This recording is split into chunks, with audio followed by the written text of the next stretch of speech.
Okay, let's continue. Proportion of perception influences your feelings about the topic, and not perception of reality, not proportion of reality. Even if you know there's a mismatch in representation between what you see and the world. And a simple example is, let's say you live in a first world country, and you go around and you see, and the average person that you meet has a house, has running water, electricity, a car, etc. That's not the average person across the world, and you know that. So you know that the average person across the world, I think, like, if you include also second and third world countries, is probably doesn't have most of those things, and you're aware of that. So let's say, now let's use a more actual case that is more relevant. For example, let's say whenever you open the news, you hear about a disaster that happened yesterday or this morning before you open the news. Then it's all, breaking news or whatever. And then your perceived frequency of disasters, I think this is like a statistic somewhere, so it's like perceived crime rates or something has gone up over time, even though it's gone down precipitously. And that's because the news can just pull from a wider range. They can just have news every single day if they just increase the range from which they can obtain news from, increase the distance. So even though you know that what you see on the news isn't representative of probabilities in the real world, your perception, because it dominates that percent of your perception, then it's going to subconsciously affect how you feel about the probabilities. Anyway, so that's why you should increase the proportion of positive things in your perception on purpose, because that's going to make you feel that the world is more positive. If you listen to like doom news, catastrophizers, conspiracy theorists, you're gonna have a more negative feeling about the world than if you listen to people talk about just dog videos or cat videos or something. Okay. Break in versus break out of zoos. Okay, this one is very interesting. This one is from Habits of a Happy Brain, primarily talking about the chemicals, dopamine, serotonin, endorphins, oxytocin, and I think there was some others, but anyways. So this one's very interesting. So I'm going to read the note first, and then I'll talk about it. Break in versus break out of zoos. Feel squeeze on personal interest with group support and worry about loss of social ties when alone. Trade-offs versus seeking what we don't have. All right, so basically we focus on the disadvantages of what we have and look at things we don't have that would have the advantages where we have those disadvantages. We don't, and the thing is that everything has trade-offs, right? So when we look at the thing that we focus on the disadvantages of it and look for solutions to it with things that we don't have, and even though it comes with disadvantages that would undermine some of the advantages we have with the version we have now.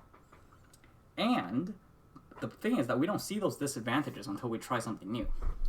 And the fascinating thing about this one is the example they gave is really, really interesting. Basically, is when you have your needs met, when you have to fulfill your own needs, you think about how nice it would be if you didn't have to fill those needs yourself. If someone could just take care of you, for example, let's say. But when you have those needs met by someone else, you don't feel great. You feel a lack of freedom, and because our biology is made to reward us, in other words, make us happy, in the situations that we perform actions related with survival, and therefore filling our own needs. So when our needs are no longer met and our brain doesn't produce these happy chemicals, and we feel bad, we blame it on the people that are filling those needs, for example. And then, hold on, I wrote this down, but okay, let me see. Solving needs feels like a burden, but when you don't, you miss out on the happy chemicals from solving your needs. Your brain is made to reward survival. You can't escape the burden of needs because it will leave you unhappy. You may feel caged or stressed by inadequacy. Choice is frustrating enough that people may choose to live in a zoo, as in protected and fed, blame the zookeeper for them feeling bad, feel personal power from putting down those with power over them. So, for example, if they blame the zookeepers or the people who have control over their conditions, then they feel a small surge of power from putting them down. So if you look at this, you can see, for example, in cases of people who may blame the government because it's easier to blame the institution for their unhappiness or some other abstract institution. Okay, there is another example, which is they mentioned how they volunteered in a zoo, and it was much more common for animals to break into a zoo than to break out, for example, because they wanted their I mean, I don't even know how true that is, but it's an interesting analogy to frame it. But here are the examples that they gave. There may be students who feel overwhelmed or annoyed, frustrated with when they're choosing their courses. So when they have many choices, they'll complain about their options or whatever. And if they don't have choices, like, for example, the mandatory courses, they will instead complain that they don't have a choice in what courses they can take. And here's the key, is that when you have choices, you don't appreciate that you have choices. You look for the problems with it. And when you don't have choices, so like you have a mandatory class, you don't appreciate that you don't have to choose. You only find that you lose the freedom. So we always focus on the downsides. But if we were to have the thing that doesn't have those downsides, that doesn't necessarily mean we would be happy. We'll just complain about different things. There was another example that I didn't write down.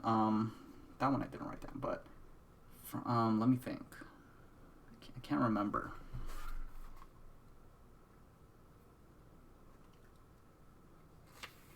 I remembered it just now, but now breaking. Anyways, let's go next. Okay. Reasons we tell ourselves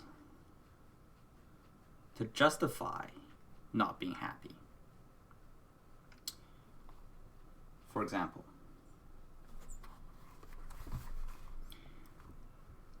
settling, the feeling of settling. Why should I be happy with less? It's like, or I want to uphold my high standards. I have higher standards. It would be unethical for me to be happy if others are suffering. Or I have bigger goals that I haven't achieved yet. How can I be happy without having achieved my goals? I need to put myself in a perpetual state of unhappiness to keep striving, because it's unhappiness that pushes me to strive. I have to earn happiness by first suffering, which telling us stories like these can give us a feeling of serotonin, because we are subjecting ourselves to suffering, and that in itself is like to make us feel good about ourselves, because we feel like we deserve to be ashamed if we didn't work for our happiness.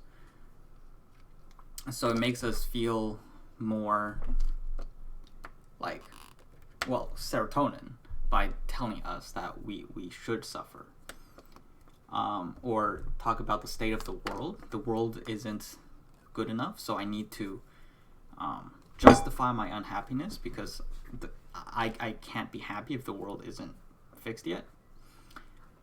Idealized version of happiness. Maybe you have this image of yourself where everything is perfect, and then you would be happy, and so on.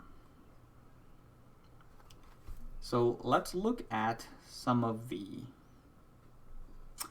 why should I be happy if I've been wronged and they haven't compensated me, or like if they haven't suffered, or they haven't balanced out the equation of my suffering, right? It's like I feel that I've been unjustly treated.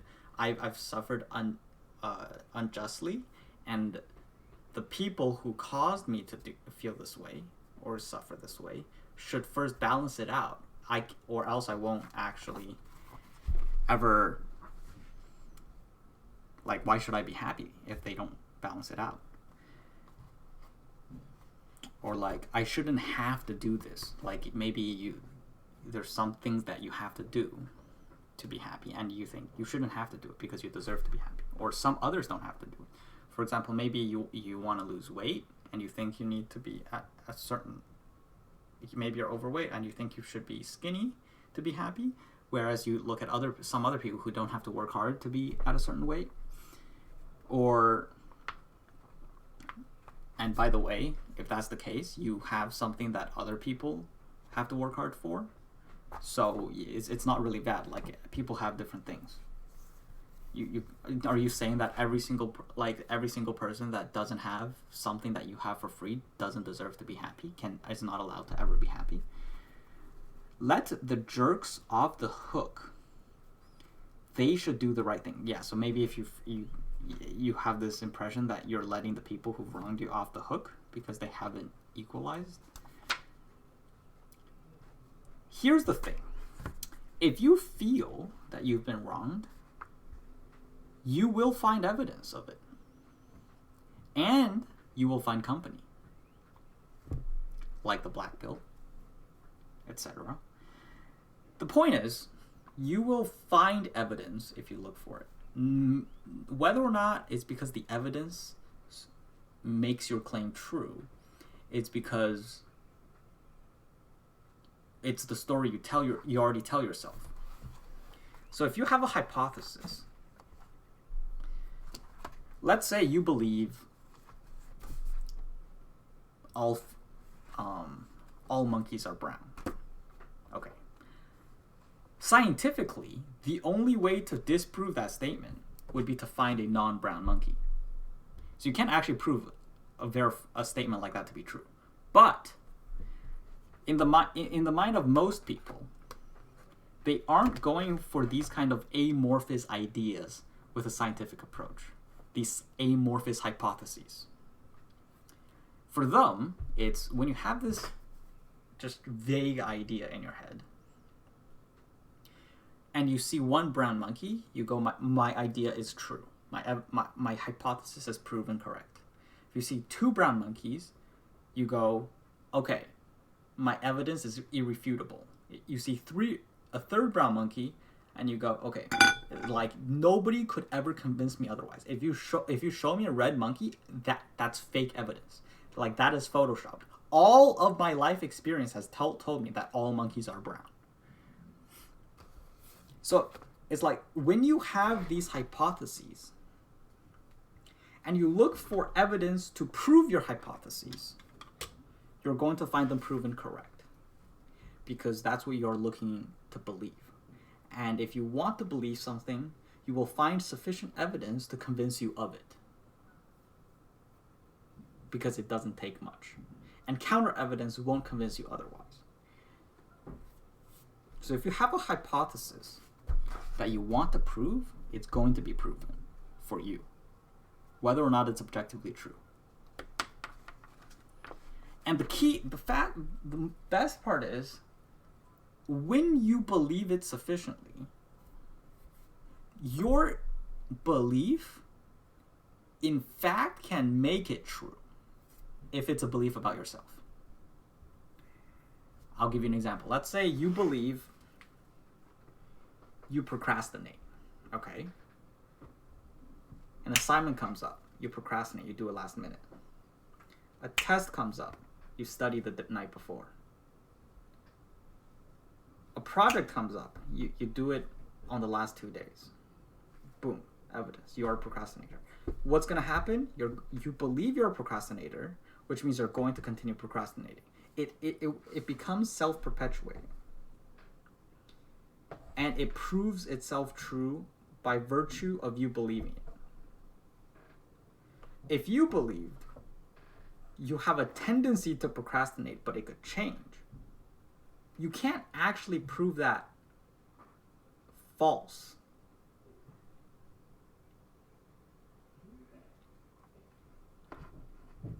And the funny thing is, this actually brings me to a different topic, which is the hustle porn mentality, which is to say, if something isn't working for you, it's because you're not working hard enough.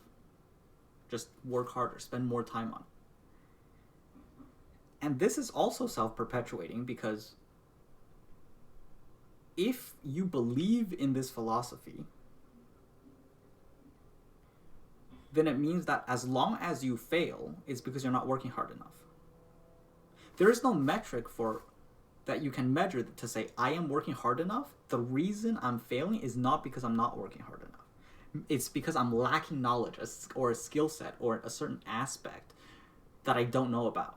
Like, I need advice from someone, or I need to look at this from another angle. Which is often the case. It's like, maybe I could do this without working this hard if I knew something else, if I knew more information, if I had these skill sets instead. But you can't actually prove that theory if you believe that if you fail, it is equivalent, like the explanation is that you're not working hard enough. Because mathematically speaking, you can't prove that if you worked hard enough, then it would work. Then it still wouldn't work. There's no way you can prove that. Because if you worked harder and it still didn't work, it just means you're not working hard enough. So it's a theory that can't be disproven unless you just look for alternatives. It's like the brown monkey hypothesis. It's like the only way to disprove it would be to find a red monkey, or in this case, to succeed.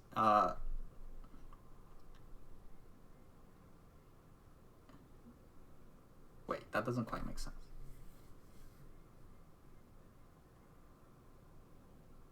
It's okay. It's like if the hypothesis was there's a red monkey. Some monkeys are red. You can't disprove it by finding 10 brown monkeys, 20 brown monkeys, 30 brown monkeys. Maybe there. By the way, there probably are red monkeys, but like you can't actually prove it to be true. Green monkeys. Like you can't prove it to be true. Like what if I never find a green monkey? Maybe that just means I'm not looking hard enough.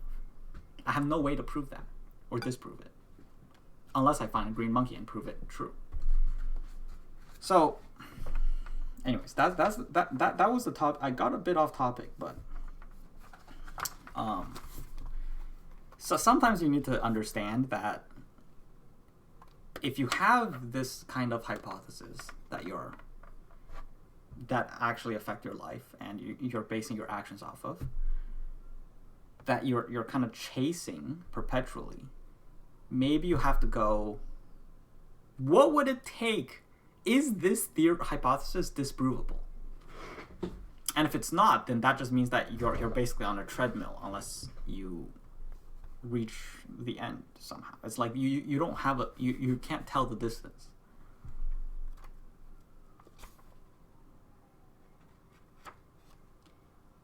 Okay.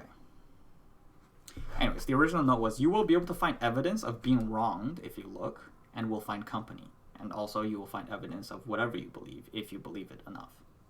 Or if you want to believe it enough. Okay. Beyond the headlines of dramatic life changes are longer, slower, and more interesting journeys. So you want to see the secret to changing your life. Maybe you look at someone who quit his job and became an entrepreneur. It's not like, and the point is that it's not this one day overnight event. It's usually over like months, years of maybe them doing their job, trying different things on their off time, slowly transitioning, trying different things.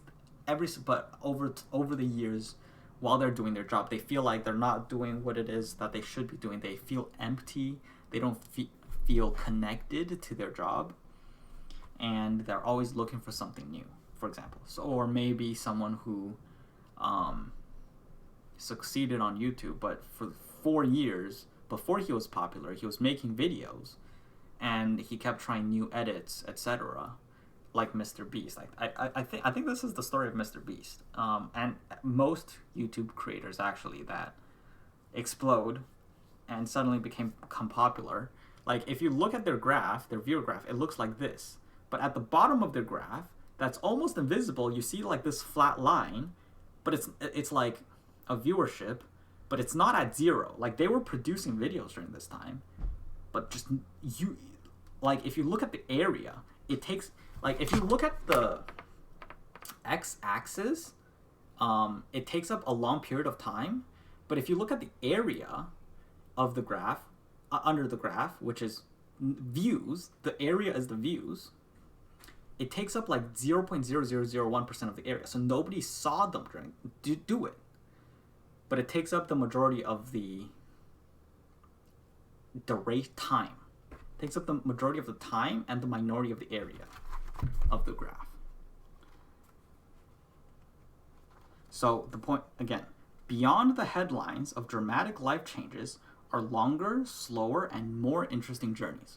This is a quote from The Pathless Path.